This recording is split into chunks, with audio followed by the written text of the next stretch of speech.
एक ओंकार सतनाम करता पुरख निर्भय निर्वैर अकाल मूरत अजूनी सैभम गुर प्रसाद। गुरु नानक वाणी जपजी साहिब। आइए सुनते हैं जपजी साहिब को हिंदी, इंग्लिश और गुरमुखी में और उसके बारे में ग्रुप डिस्कशन। सेई तू धुनो गावही जो तुधु भावनी रते तेरे भगत रसाले होरी केते गावनी से मैं चित्ती ना अवनी नानकू किया विचारे सोई सोई सदा सचू साहिबु साचा साची नाई है भी होसी जाए न जासी रचना जिनी रचाई रंगी रंगी भांति करी करी जिनसी माइया जिनी उपाई करी करी बैखई कीता आपना जिव तिस दी बड़ी आई जो तिसु भावई सोई करसी हुकुम न करना जाई सो पाति साहू साहा पाति साहिबु नानक रहणु रजाई। वो भी कर रहे हैं जो तुझे भाते हैं, क्योंकि वे तेरी भक्ति और प्रेम रस में रंगे हुए हैं। और भी अनेक जीव तेरा गुणगान कर रहे हैं जिनका वर्णन नहीं किया है। हे नानक, वह मेरे विचाराधीन नहीं आ रहे। परमात्मा सदा ही सच है, सदैव है और उसका नाम सत्य है।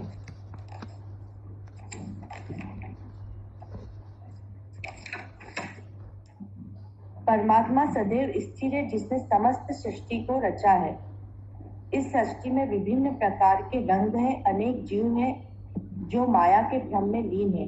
अपनी रचना को रचकर परमात्मा उसको देख रहा है और यही उसका बड़प्पन है। अपनी रचना रचकर परमात्मा उसको देख रहा है, यह उसकी शोभा है। जो उसे भाता है वही होता है, उसे कोई नहीं आदेश दे सकता। वह पातशाह है, सभी पातशाहों का पातशाह है नानक। हमें उसकी रजा में रहना चाहिए। हाँ बस बहुत है मेरी, ये 27 कंप्लीट हो गया। तो हाँ जी बिम्मी जी आप करिए। All those who enjoy your compassion and love sing thy praise imbued with the nectar of your essence. Nanak says, there are so many others who sing, whom I cannot recollect in my mind. God is always true, my beloved is true, and so is his name. God is always present and will never go away, the one who created this all.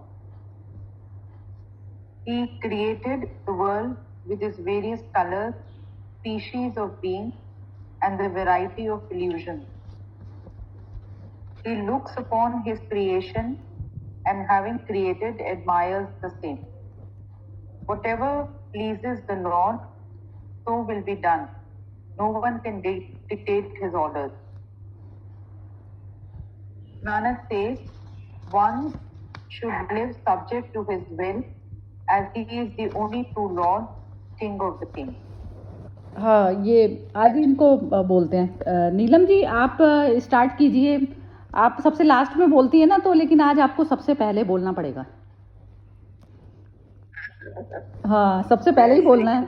आपको ऐसा लगता है कि दूसरे लोग ज़्यादा वैसा बोलते हैं, लेकिन आप अच्छा बोलती हैं, बोलिए। चलिए, जय श्री कृष्ण। हाँ जी, कहाँ से थे ना, 188 से ना जी। तेरा गुणगान जो भी कर रहे हैं जो तुझे भाते हैं। एक लाइन वैसे ही पढ़ रही हूँ अपने को उस पे लाने के। तेरा गुणगान वो भी कर रहे हैं जो तुझे भाते हैं, क्योंकि वो तेरी भक्ति और प्रेम रस में रंगे हैं। एक मिनट में उधर आ जाऊँ, यहाँ पर थोड़ी डिस्टर्बेंस है।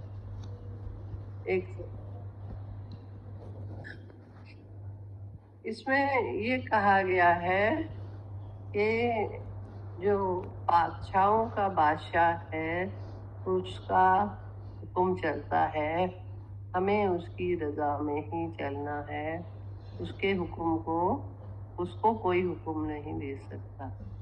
उसने सारी सृष्टि रची है, रंग बिरंगे जीव रचे हैं, और वो जीवों को मैं रिकलेक्ट भी नहीं कर पा रहा हूँ, इतने रंग बिरंगे हैं, वो अपनी माया में लगे हुए हैं। और उन सब जीवों को भगवान देख रहा है और खुश हो रहा है, और यही उसकी शोभा है, यही उसकी ग्लोरी है। तथा ये कहा गया है कि हमको उसके रजा में ही रहना है। और बीच में कुछ और था, परमात्मा ही सत्य है और वो ही वो है। जब वो ही वो है तो हमें और कुछ सोचना ही नहीं। जय श्री कृष्ण। अच्छा, चलो ठीक है, बहुत ही अच्छा बोला है आपने। यही है एसेंस, तो इसका यही है एसेंस यही है इन चारों पंक्तियों का। हाँ जी, चलिए विम्मी जी आप बोलिए अब। इन वो कंटिन्यूएशन जो पहले का वो ईश्वर की महिमा का इसमें वर्णन है। और एक इसमें जो मुझे वो इंग्लिश में जो आया था, he created the world with its various colors, species of beings and the variety of illusion. अब यहाँ पर जब illusion वही सब कुछ ये जो है यहाँ पर illusion वर्ड यूज करके वो सब कुछ भ्रम है, मतलब कुछ भी सत्य नहीं है। मतलब एक वो उसने एक जैसे वो ये कि गेम है, ईश्वर ने वो रचा, क्रिएशन है, और वो सब कुछ ये सब कुछ माया है। और कहने का मतलब कि ये सब कुछ अभी है और अगले पल नहीं होगा। तो वो कहने के भी कि तो इसमें इतना मतलब जब हम ईश्वर की क्रिएशन को सब कुछ एडमायर कर रहे हैं, वो सब कुछ कर रहे हैं, पर साथ में हमें ये भी एहसास है कि सब कुछ जो मेरे आसपास है ये एक भ्रम है, और मैं इसमें अपने आप को ऐसे ना डुबो दूं कि ये मेरे लिए इतना ज्यादा जैसे इम्पोर्टेंस हो जाए। और परम सत्य यही है कि हम भी इस माया में वो पल भर के लिए हैं और फिर अगले पल नहीं होंगे। तो जिस पल तो है बस उसको जी और उसको एंजॉय कर, तो उससे अपनी अटैचमेंट बनाए बिना अपने कर सकते। तो मुझे लगा जो इल्यूजन वर्ड स्पेसिफिकली यूज किया गया है यहाँ पर, और वही उसकी जो भी बाकी कुछ वही है, क्रिएशन है तो उसमें जो आसपास है उसकी तरफ वही ग्रैटिट्यूड है, क्योंकि उसको तो उसको समझना या उसको सोचना, वो जो पहले भी आया था उसको कभी में थी, वो तो महामूर्ख ही है जो सोचे कि जी मैं उसको जान चुका हूँ, या मतलब उसकी सृष्टि का सब कुछ मैं जान चुका हूँ। वो तो बहुत विराट है, बहुत विशाल है उसकी सोच, उसकी वो तो इसलिए तो अपना ज्यादा टांग ना अड़ा, इंटेलेक्ट को ज्यादा वो ना कर, और अपना जैसे सही कर्म करता रहे। और सही कर्म मतलब जो उस मोमेंट में जो करना है वो करता रहे, क्योंकि कोई घूम के कि ये बस आसपास की चीजें सिर्फ हम मात्र। हाँ ठीक है, बढ़िया है। ये जो वो बोला ना कि हम इस पल हैं और उस पल नहीं होंगे, तो वो है इसमें ना, जैसे जो शुद्ध मैं में या विशुद्ध मैं कह दीजिए आप उसको, तो विशुद्ध मैं या प्योर आई में जब आप चले जाएंगे तो आपको पता चलेगा वो और मैं एक ही है, ऐसा होता है। आप कभी जैसे पूरा उसमें पूर्ण तरीके से आप ध्यान में जाएं तो इस तरीके की प्रतीति होती है। बॉडी भाव जब मनुष्य का नहीं रहता तो वही रहता है। तो आई जो सेंस है ना, वो नहीं गायब होती, वो वही की वही रहती है, लेकिन वो मर्ज हो जाती है उसमें, क्योंकि उसने शरीर के साथ में अपना जो अटैचमेंट है वो अटैचमेंट डिटैचमेंट दोनों ही खत्म होकर और वो अपने स्वरूप में स्थापित हो गई। तो वहाँ तक जाने पर जैसे वो था ना, रामकृष्ण परमहंस थे, तो वो उनको तोतापुरी गुरु मिले थे, तो वो जैसे देवी माँ को पूछते थे, वो अपने से दूसरे को जान रहे हैं ईश्वर। तो वो तोतापुरी ने उनको बोला कि ये जब तक तू दूसरे उसको पूज रहा है ना, तो तू एकाकार नहीं हुआ, द्वैत में नहीं हुआ। तो उन्होंने जो है वो बोले कि जब तू ध्यान करता है और जब देवी उतरती है तेरे उसमें ध्यान में, देवी उतरती है, तो देवी को उस टाइम तू तलवार से काट दे। तो तलवार से काटने में वो कहता है मैं तलवार कैसे उठाऊं? तो कह रहे जिसने देवी बनाई है वही उठाएगा तलवार भी। तो उसमें वो नहीं कर पाए, वो फिर एकदम भाव विभोर कहते हैं हो जाते थे। देवी माता की सामने तस्वीर आते ही फिर वो भाव में चले जाते थे। तो उन्होंने तोतापुरी ने उनका माथा ही काट दिया जिस समय देवी ध्यान में उतरने लगी। तो वो कहते हैं एकाकार हो गया। एकाकार उस अवस्था को कहा जाता है कि जहाँ पर शुद्ध मैं स्वयं स्थापित हो गई। मैं पहले अभी तक अपने शरीर के साथ में मैंने तादात्म्य किया हुआ था। मैं सोच रही थी सारा जो ये रंग रूप आकार ये सब जो चीज़ें किसी दूसरे ने बनाई हैं। तो वो जो कॉन्शियसनेस है, जो प्योर आई है, प्योर आई ही क्रिएट करती है ये सारी चीज़ें। प्योर आई मेरी अपनी क्रिएशन है ना। जो भी कुछ मुझे दिख रहा है, यदि कॉन्शियस ना हो इस जगत को परसीव करने के लिए, तो इस जगत को बताने वाला कौन होगा? तो कॉन्शियसनेस मैं हूँ, स्वयं मैं। जो कॉन्शियस उसको पता चलता है कि ये सामने कोई है। तो दृश्य भी तब तक एग्जिस्ट करता है जब तक दृष्टा है उसके लिए। तो दृष्टा जब साक्षी में कन्वर्ट हो जाता है, जब वो डिटैच होकर वर्ल्ड को देखने लग जाता है, तो वो कॉन्शियसनेस प्योर आई में स्थापित हो जाता है।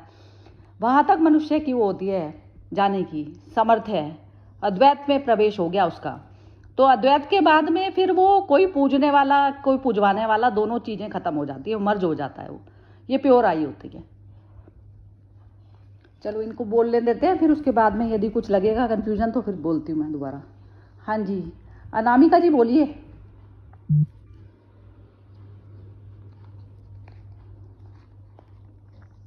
सरिता जी, मुझे एक क्वेश्चन है। हाँ जी, आप बोले जब रामकृष्ण परमहंस का मतलब उन्होंने कार्य एकाकार कैसे हुआ?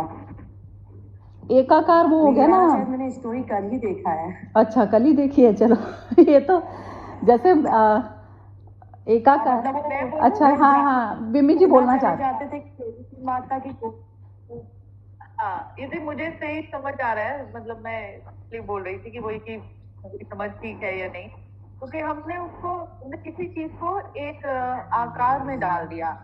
तो जब हम किसी चीज को एक आकार में डाल दिया तो हम उससे ही जैसे आइडेंटिफाई करने लग गए। क्योंकि तभी जो हम इतने सारे जो हमने भगवान कहते हैं कि इतने करोड़ भगवान है, और फिर हम उसी पर्टिकुलर भगवान के साथ एक जैसे उसमें एक जैसे मान्यता अटैच करके कि जी वही फिर तब वो आ जाता है कि मेरा भगवान सुप्रीम वाला। तो किसी चीज को जब आपने तो आकार दे दिया तो आपने उसको एक तरह से कन्फाइनमेंट भी कर दी, और कन्फाइन किया तो आपने अपनी सोच को भी कन्फाइन कर दिया, वहां पर उसके घेरे में कर दिया। आपकी लुकिंग बियॉन्ड और पूरा जैसे पूरा समझ ब्रह्मांड ही एक है, उससे छोड़ के आपने जैसे मेरा अर्थ, ये मार्स, तो वो वैसे कर दिया। तो वहीं पर वो जो मुझे लगता है कि वो जो और जब उन्होंने काटने कहा कि मैं ये कोई भी मतलब किसी तरह का वो बंधन या वो नहीं है, किसी आकार में मेरा ईश्वर नहीं है, हर और ही ईश्वर है और सब जगह मतलब वो ही तत्व हर उसमें है। तो इतना विशाल है कि आपको वो मतलब छोटे से छोटे में भी है और बड़े से बड़े में भी वही तत्व है। तो वहां पर आप और वही किसी सोच में भी हम यदि देखें, जब हम अपने आप को वो सोच तक ही छोड़ देते हैं तो हम फिर बियॉन्ड दी होराइजन या आउट ऑफ बॉक्स सोच ही नहीं पाते, क्योंकि हमने अपने लिए ही लिमिटेशन सेट कर दी। तो लिमिटेशन को तोड़ने वाली बात मुझे लगा। हाँ, तो ये लिमिटेशंस जो आपने बोली ना, बिल्कुल ठीक बोली। जब तक माइंड में हमारे कोई भी एक कण भी पड़ा है ना, तो हमने लिमिट में सेट है, और वो ईगो ही है। क्योंकि वो जो माइंड के पदार्थ के साथ में आपने पदार्थ के साथ में आपने वो कर लिया, आइडेंटिफिकेशन कर लेती है ना बार बार चैतन्यता जो हमारी है, तो वो हम उससे अटैच कर लेते हैं और फिर उसके अकॉर्डिंग उसके इर्द गिर्द हमारी जो है बुद्धि घूमती है, ऐसा होता है ना। तो जो मटेरियल को जिस भी चीज़ को हम देख पाते हैं ना, चाहे इवन हमारे थॉट्स हैं या भाव हैं, जो भाव भी है ना, भाव तक भी परमात्मा नहीं है, भाव से भी ऊपर परमात्मा। जब भाव से भी भाव शून्य अवस्था आ जाती है, जो वो अवस्था परमात्मा की होती है कि क्योंकि जो भी चीज़ हम देख पाते हैं वो फिजिकल दायरे में आ जाती है, मटेरियल हो जाती है। वो मटेरियल फिजिकल फॉर्म में नहीं, सूक्ष्म फॉर्म में, उसको सूक्ष्म शरीर कहा जाता है। वो सूक्ष्म शरीर के साथ में आपने जो है तादात्म्य किया हुआ है। मन मतलब सूक्ष्म शरीर में काउंट होता है, ये मतलब है। तो वो जो हम जैसे ईश्वर तत्व को अपने से अलग जो जान रहे होते हैं ना, तो ईश्वर तत्व वो कहते हैं अहमेव ही केवलम, मैं ही मैं हूँ सब तरफ। भगवान ने भी, कृष्ण ने भी यही बोला बार बार, मैं ही मैं हूँ सब तरफ। तो वो कह रहे थे कि कौन किसको मार रहा है, कौन मरता है। तो जहाँ पर हम आकांक्षा रहित या कामना शून्य होकर जो भी कर्म करते हैं, तो फिर मेरी स्थिति उसमें इसलिए कहलाती है क्योंकि मैंने मन के मटेरियल के हिसाब से कोई डिसीजन नहीं लिया। तो वो जो भी हम मन के दायरे में होकर जो हम सोचते हैं, तो वो अहंकार को पूजना हुआ। वो मतलब कि आप जो एक वो भी कर रहे हैं ना, पूजा पाठ जैसे कहते हैं, या भक्ति कर रहे हैं, तो वो भक्ति सुप्रीम की भक्ति नहीं है। वो सुप्रीम की भक्ति पूरी तरह से शून्य अवस्था को वो सुप्रीम की भक्ति कहा जाएगा। शून्य अवस्था में होकर जो भी मैं काम करती हूँ वो मेरी भक्ति हुई। और जो भी कुछ चीज़ें मेरी अपनी मान्यताओं के हिसाब से जो मैं पूज रही हूँ, तो वो सुप्रीम की भक्ति नहीं हुई, वो अहंकार की भक्ति कहलाएगी, क्योंकि आप अपने मान्यताओं को पूज रहे हैं, मान्यताओं को पूज रहे हैं। तो हाँ, क्या बोला विमी जी, क्या बोला? मैंने कहा वही धारणाएं बना ली और फिर आप उसी के साथ लिव कर रहे हो, तो वहीं पर वो लिमिटेशन आ गई ना। हाँ आपने जैसे मैं कहूँ कि जो मेरी गीता है बस सत्य है बाकी का, तो वो आपने कभी बियॉन्ड सोचने की आपने लिमिटेशन अपने सोच में ही बांध दी। और मुझे लगता है कि वैसे भी जब जैसे कोई अपना भी जीवन में नहीं रहता, मृत्यु जाती है, तो तब भी वही कहते हैं कि, और वो इधर हम उसमें से समझ लें कि ये एक आकार उस आत्मा को वहां पर आके आकार लिया, और अल्टीमेट वही है कि इस आकार से उसको आकार को तोड़ना है, इस मूर्ति को तोड़ना है, उसने अपनी मूर्ति को तोड़ना है जिसमें वो है, और फिर वो एक ही हो जाना। और वो फिर तो उसमें से जब कोई अपना भी प्रिय चला जाता है, तो वही अपने मन को वो फिर से, जैसे आप यदि तो समझ लो, तो वो को शांति मिलती है कि ठीक है, उसका जब तक इस मूर्ति में रहना या इस आकार में रहना था वो था, पर बाकी तो सब वही है कि तो अल्टीमेटली तो आकार रहित ही होना है। वो मेरा स्वरूप है। हाँ, आकार रहित मेरा स्वरूप है। हाँ, तो यही होती है ना। तो इसमें हमेशा बार बार यही, जैसे अब हम अपने लोगों के जाने में जो शोक करते हैं, तो यदि कोई पूर्ण मृत्यु किसी को प्राप्त हुई है, पूर्ण मृत्यु के लिए तो सेलिब्रेशन बनता है। सेलिब्रेशन इस प्रकार बनता है कि वो आकारों से, सारे आकारों से ही छूट गया, अब वो परमानेंट उस सिचुएशन में आ गया है जिसमें वो सारी ये दुख सुख से पार की स्टेजेस जो है उसमें चला गया वो परमानेंट। तो वो तो सेलिब्रेशन हो गया, लेकिन उसमें जाता कौन कौन है, बस बात वो है। और ना हम उस तल पर जीते, तो उस तल पर तो जीना होता है कि मृत्यु जब पूर्ण मृत्यु हुई है, तो सेलिब्रेशन वाली अवस्था जो है हमारी अपनी स्वयं की भी आनी चाहिए, कि बॉडी से जो हमारा लगाव और जो कामनाएं जो चलती है ना। तो ये अनामिका जी जो इनका था ना, तो मतलब ये था कि शरीर सारे ही भावों से आप जो भी अपना बनाते हैं ना, तो बनाने वाली जो चीज़ है, वो ये जो मूर्ति जो मेरी अपनी बनी हुई है, मैंने ही अपने आप क्रिएट की हुई है, सेल्फ क्रिएट है ये मेरी ये जो बॉडी है सेल्फ क्रिएटेड है ये। लेकिन ये सेल्फ क्रिएटेड किस प्रकार से? ये कामनाएं, वासनाएं जो भी मेरे अंदर थी, और वही मेरा संसार होता है जो मिलता है बाहर। तो जब ये अवेयरनेस जब आ जाती है, कि ऐसी अवेयरनेस जब आ जाती है कि मैं ही हूँ क्रिएट करने वाली जगत को, तो आपका जो द्वैत है ना, द्वैत भाव आपका खत्म हो जाता है फिर वो, क्योंकि आप ही है एनर्जी। जैसे किसी बैटरी वाले टॉय में आप बैटरी आपने उसके अंदर फिक्स की, तो बैटरी जो है, बैटरी को सपोज कीजिए कि चार्ज किया जाता है एक उसमें उस चार्जर लगा के, तो वो जो बैटरी है, बैटरी की भी जो लाइफ है वो उसमें वो उतने दिन तक के लिए है जितना कर्मिक बॉन्डेज जिसमें मैंने बांधा हुआ है इसको, शरीर को। ये और उसमें क्या होता है, मैं स्वयं में मुक्त रहकर यदि मुझे दोबारा बॉडी नहीं बनानी, तो मैं स्वयं मुक्त वाली अवस्था में जो है कर्म करने शुरू कर दूंगी कि मैं अपने कर्म तो करूंगी, लेकिन मेरी एक्सपेक्टेशन उसमें जीरो होगी। वो सारे कर्म मुझे आनंद को देने वाले हो जाएंगे, क्योंकि जब एक्सपेक्टेशन नहीं होती तो सुख और दुख दोनों ही खत्म हो जाते हैं उसके। जैसे कोई प्लेयर किसी खेल के साथ में अटैच ना हो तो उसके लिए क्या दिक्कत है, उसके लिए तो खेलना खेलना ही है ना, वो चाहे हारे चाहे जीते, कुछ मैटर नहीं करता उसके लिए। ऐसा जीवन हो जाता है। हाँ, अब आप बोलो जरा, क्या आपका कंफ्यूजन क्या था और मिटा क्या नहीं मिटा? नहीं मिट गया, बहुत अच्छा लगा। मतलब हमने मतलब वो सुख दुख, एक तो ये अच्छा लगा कि सुख दुख से मतलब ऊपर जाना, मतलब जब ये शून्यता आ जाएगी तब इन सब से कुछ मीनिंग ही नहीं रहेगा। एक तरीके से ना मतलब ये राम मटेरियल मन, हमारे माइंड में ना मटेरियल चीज़ों की, जैसे कोई मेरी बहुत बड़ाई करता है तो मेरे अंदर पहले शुरू में जैसे सपोज करो हार्मोन काफ़ी अच्छे बनते थे कि किसी ने अप्रिशिएट किया, लेकिन वो रोज की रोज ही अप्रिशिएशन मिलता जा रहा है आपको, तो आप ना ऐसे लिमिट आती है, आपका ना गला भरने लग जाता है कोई चीज़ से। ऐसे होता है। मेंटली क्रेविंग्स कब तक होती हैं, जब तक हमें वो चीज़ मिल नहीं रही। जैसे मिलती है तो हमारे लिए वैल्यू खत्म हो जाती है ना उसकी। जैसे वैल्यू खत्म हो जाती है तो वो वैल्यू मतलब पूरी वैल्यू खत्म हो जाती है, पूरे जगत की वैल्यू खत्म हो जाती है। कोई बड़ा है छोटा है, कोई सुंदर है असुंदर है, सब सारा टोटल जगत बिल्कुल ऐसा हो जाता है कि वो मन की दशा आ जाती है।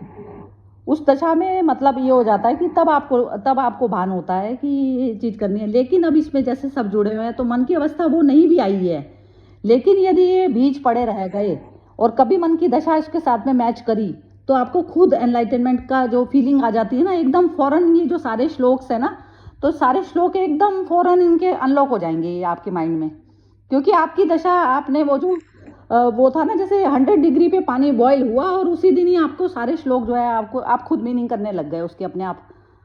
वो मीनिंग मतलब नानक ही बन गए ना, तो नानक बन गए तो नानक वाली अवस्था आ जाती है, तो बस ये सारे श्लोक उसी समय समझ में आ जाते हैं। मतलब नानक और मैं एक हो गए, एक ही धारा में बह गए दोनों, ये अवस्था है। चलो मोना से कुछ सुनते हैं। हाँ मोना जरा बोलो लास्ट अब तुम। एकदम आपने अच्छा बताया। सबने कुछ एक मुझे वो पूर्ण मृत्यु नहीं मुझे समझ आई, वो कौन से कैसी होती है, मतलब पूर्ण मृत्यु जब और मन अगर उसमें पहुंचना चाहते हैं तो क्या करना होगा? करना कुछ नहीं है, करने से करने वाली अवस्था में जब तक आप हैं तो करने वाला नहीं पा पाता उसको। करना तो मतलब हो गया कि अभी कर्म के उसमें क्षेत्र में महत्व लग रहा है ना आपको, महत्व बुद्धि काम कर रही है अभी। कर्म ही अकर्म में चेंज हो गए। कर्म करना और नहीं करना दोनों एक बराबर हो जाते हैं। कर्म को महत्व दे रहे हैं तो हमारे लिए अच्छा बुरा रहेगा ही ना। कर्म को महत्व ही नहीं देना, महत्व शून्य मानकर कर्म जब किया जाता है तब परफेक्ट कर्म होता है शरीर से।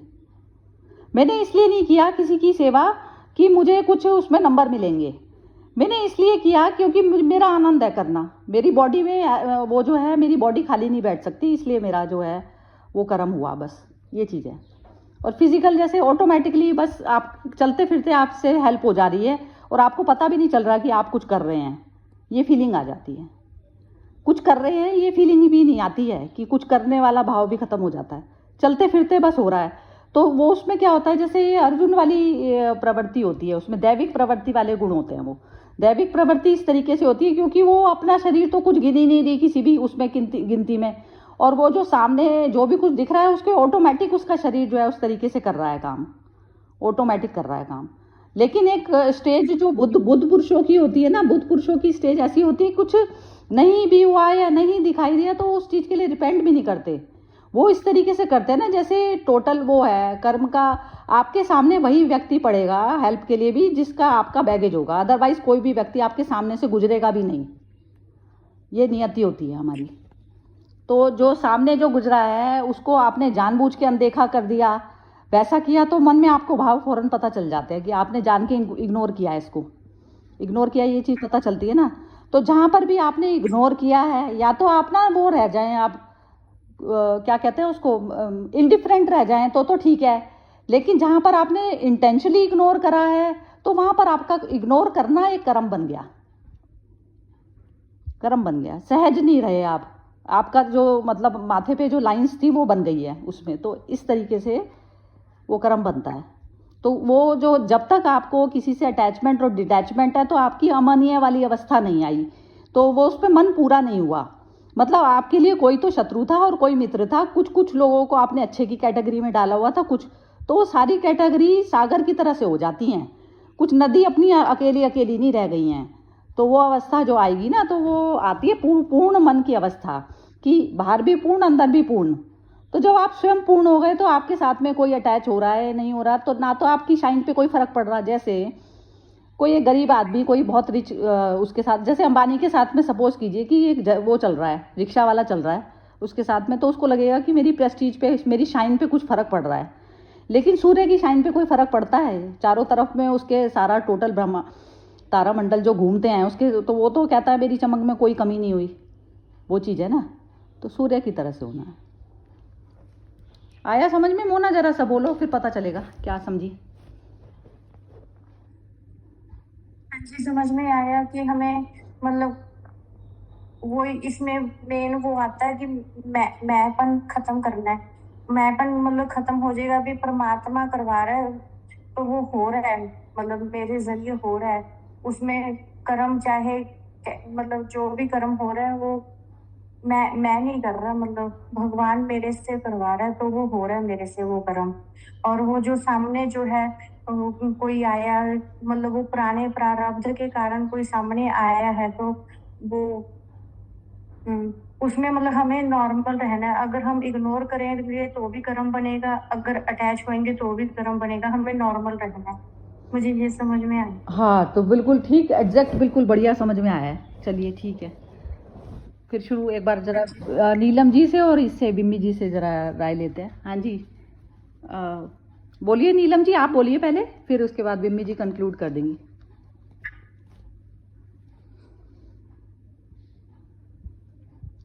म्यूट है आपका।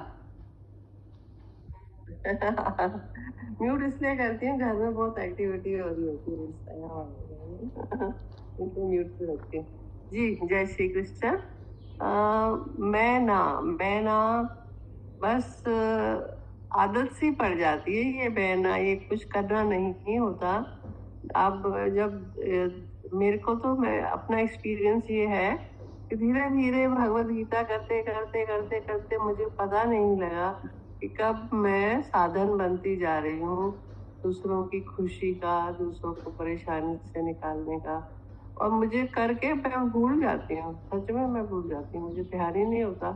लोग बताते हैं आपने हमारा वो काम करा था, उसका फायदा हुआ, मुझे ध्यान भी नहीं होता कि मैंने कब करा। तो मैं ना अपने आप ही होती जाती है जब आप रेगुलरली अपनी वॉशिंग, 4-5 साल से रेगुलरली वॉशिंग हो रही है मॉर्निंग में, और कभी ना कभी तो दिन में ध्यान आएगा ही ना, इतने रेगुलरली करेंगे ध्यान आता है। फिर आप अपने रास्ते जो अपनी मैं पे आ जाते हो, फिर याद आ जाता है, फिर मैं से हट जाता है, फिर धीरे धीरे मैं ना होता जाता है। और ये मैं ना अपने आप ही प्रभु की कृपा से होता है। और वो प्रारब्ध से, मोना जी ने बोला, बहुत सही बोला, हमारे आगे जिन्होंने हमसे लेना होता है वो हमारे आगे आते हैं, वो ले जाते हैं, हम एक जरिया बनते हैं और कुछ नहीं, उसमें हम कुछ नहीं, जरिया बन के हम उस काम को पूरा कर देते हैं, फिर आगे बढ़ते। जय श्री कृष्ण। परफेक्ट है। चलिए बिम्मी जी बोलिए आप लास्ट में। नहीं, मोना जी ने और नीलम जी ने बहुत सही कहा। वो ये है कि एक वो हमारी वो बैलेंस शीट खुली हुई है, वो क्रेडिट डेबिट चला जा रहा है, और जो कुछ भी हो रहा है वो उस एक प्रोसेस में एक नियति के अनुसार ही हो रहा है। कुछ भी कहीं पर भी ईश्वर के क्रिएशन में कुछ भी उसने कहीं पर भी इम्बैलेंस नहीं रखा, वो यहीं पर आपका वो बैलेंस चल रहा है। तो जो कुछ ये तुम्हारा कुछ हो भी रहा है, तो वो उसके पीछे भी उसका रीजन है, जो तुम्हें मिल रहा है उसके पीछे भी वो है। तो मतलब वही क्रेडिट और डेबिट का तो चल रहा है। और वही जब हम कहते हैं कि करता है कन्हैया, करता है तो कन्हैया मेरा नाम हो रहा है, तो जो हो रहा है वो उसके उसके उस प्रोसेस में ही हो रहा है। मतलब मैं यदि उसमें भी तो वो कोई एल्गोरिथम चल रही है कंप्यूटर की, उसके अंदर हमने फीड इन किया हुआ है, वो उसके अकॉर्डिंग से उसने वो पूरा प्रोसेस उसका वो है, उसने उसकी इंटेलिजेंस का वो, हम तो अब वो सो कॉल्ड ह्यूमन इंटेलिजेंस है, अब आर्टिफिशियल इंटेलिजेंस, और आर्टिफिशियल इंटेलिजेंस में भी फर्दर वो हम करे जा रहे हैं। तो वो उसकी तो that is his intelligence is beyond the process system जो उसने डिफाइन किए हुए हैं, उसमें कहीं पर भी कोई चूक नहीं है, उसके अकॉर्डिंग सब कुछ हो रहा है। तो यू डो अगेन वही है कि हम किसी चीज का क्रेडिट लेने के वो है ही नहीं। It is you are part of that system, you been programmed, वो प्रोग्रामिंग के अंदर ही सब कुछ हो रहा है। नहीं, ये प्रोग्रामिंग के थ्रू तो हो रहा है सब कुछ, ये बात तो ठीक है, लेकिन प्रोग्रामिंग ना उस पर वर्क नहीं करती। जैसे प्रोग्रामिंग में मेरे पास में प्रारब्ध के कुछ कर्म थे, प्रोग्रामिंग में प्रारब्ध चला साथ में मेरे, लेकिन प्रारब्ध को तोड़ने की मेरे हाथ में इस प्रकार, जब यदि मैं मेडिटेटिव मोड में कोई एक्शन लेती हूँ तो प्रारब्ध के साथ में, जैसे प्रारब्ध का मेरे साथ में जुड़ा है, तो एक आर्टिफिशियल कॉन्शियसनेस इस प्रकार से काम करती है कि जैसे उसको कोई दो शब्द खराब बोले गए तो उसका रिएक्शन अंदर से खराब वाला आएगा। लेकिन यदि मैं मेडिटेटिव मोड में हूँ तो वो आर्टिफिशियल कॉन्शियसनेस उस पर काम नहीं करेगी, उस पर सुप्रीम कॉन्शियसनेस काम करती है। फिर सुप्रीम कॉन्शियसनेस में मैं तभी कन्वर्ट हो जाती हूँ जब मैं कोई भी जो बाहर से मटेरियल मुझे आ रहा है, मैं उसके प्रति मेरा रिएक्ट ना होकर एक्ट होता है। ये मतलब है, ये होता है आर्टिफिशियल कॉन्शियसनेस और जो सुप्रीम कॉन्शियसनेस का जो फर्क है। हम ज़्यादातर जो लोग हैं वो आर्टिफिशियल कॉन्शियसनेस की तरह से बिहेव करते हैं, लेकिन जब हमारा बिहेवियर रिएक्शन ना होकर एक्शन बनता है तो हमारा वो मतलब उस पर फिर वो जो जमा पूंजी है ना, तो जमा वाली जो चीज़ है वो तो बैगेज हम ऑफलोड कर दिया, लेकिन नया बैगेज हमने नहीं बनाया। ये मतलब है। आ गया होगा ना समझ में बिम्मी जी क्या बोला मैंने अभी? नया बैगेज इसलिए नहीं बनाया क्योंकि आप अपने वो कर्म को काउंट वैसे नहीं कर रहे हो ना, वो एफर्टलेस हो रहा है। मतलब इट इज, तो उसमें जब आप जहाँ पर अपनी काउंटिंग शुरू कर देते हो कर्मों की कि जी मैंने ये किया, मैंने वो किया, नहीं, काउंटिंग का नहीं है लेना देना। जैसे मेरे को किसी ने दो शब्द की बोले, मैंने पलट के उसको 4 शब्द नहीं करे खराब। मैंने ये सोचा, मैंने उस समय ये करा कि ये जो है कर्मिक अकाउंट की वजह से तो मेरे आया है सामने, और जो भी कुछ इसके अंदर जो एसिड बना है वो कहीं ना कहीं मैंने बनाया था, चाहे इस बर्थ में बनाया, चाहे पहले वाले जन्म में बनाया, कहीं तो बनाया था। यदि मैं पुनर्जन्म में बिलीव करती हूँ तो पुनर्जन्म ही होता है, वैसे हिंदुइज्म के हिसाब से होता है। तो उसमें मैंने ये करा कि इसने अभी बनाया या पहले, इसको कोई चीज़ मेरी बुरी लगी है तो इस कारण इसके मन में ये वाली चीज़ें ये आई हैं। अब इसको कैसे करके, क्योंकि मैं और ये एक ही है, अब ये भूली हुई है, शरीर के जो बैगेज है इस चीज़ को ये अभी रखे बैठा है, तो निकल गई तो अच्छा हो गया। इसने वॉमिट कर दिया, चाहे शब्द के थ्रू करा चाहे वैसे करा, ये इसकी हेल्थ हो जाएगी ठीक। ऐसे करके मैंने उसको देखा कि जैसे बच्चे ने कुछ गड़बड़ खा लिया था और उसने जो है वॉमिट कर दी, ऐसा कर दिया। तो जब ये वाला भाव मेरे अंदर सामने से जब मुझे दिख गई ये वाली चीज़, और फिर मैंने अब उसके साथ में 4 बजाय उसको 4 गाली देने के वापस में पलट के, और मुझे उसके ऊपर दया आ गई कि चल निकल गया, और बल्कि मैं उसको जो है उसको रेस्ट करा रही हूँ, उसको पानी दे रही हूँ, कुछ कर रही हूँ, तो वो मेरा एक्शन भी तो बदल गया ना बाहर। जैसे ही मैं अपने स्वरूप में स्थापित, मैं स्वयं में अपने स्वरूप में स्थापित थी, और दूसरे मनुष्य भी वो क्या है, वो कब तक रिएक्शन करेगा? वो रिएक्शन से उसको अपने मन में खुद ही ग्लानि आ जाती है कि जो है मैंने ऐसा किया इसके साथ पे, इसने तो फिर भी मेरे को पानी पिलाया।